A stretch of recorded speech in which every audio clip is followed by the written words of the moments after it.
the talent agency, William Morris, brought to us at Benton and Bowles this project with these already written scripts. We had a relationship through Danny Thomas and other shows with people out here, including a man named Sheldon Leonard, who was a brilliant guy, he instantly recognizable from playing a sort of a Brooklyn tough guy in many movies and television shows, but off camera, a very bright, creative director slash writer. He didn't actually sit at a typewriter and write, but he contributed a great deal to the shows that he was involved with. And we had this Benton and Bowles relationship with Danny and Sheldon. On behalf of, say, General Foods and P&G? And P&G. And so we brought them this show that Carl had done. Brought whom, that show? We brought it to Sheldon and to Danny, mostly to Sheldon, and of course Carl with it. And without going through all of the things that happened, ultimately Dick Van Dyke was cast in the role that Carl had written for himself.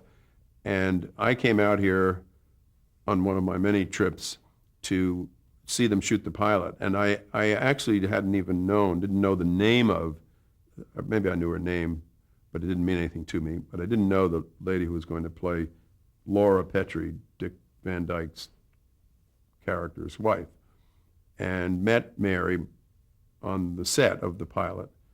She actually wanted to be a dancer and had done some dancing things, both live action, as we'd say, as a regular person, and in animation. She was what was the name of that? She was Happy Hot Point in a bunch of Hot Point commercials, right? And they would reduce her down to a very gammon-like size. And she was also on the Richard Diamond show, wasn't she? Just her legs were on the Richard Diamond show. Yeah, which was an invention of, I don't know who thought of it, but Richard Diamond's secretary, you would hear her voice, which Mary would make sound sultry, and then it would just shoot her legs.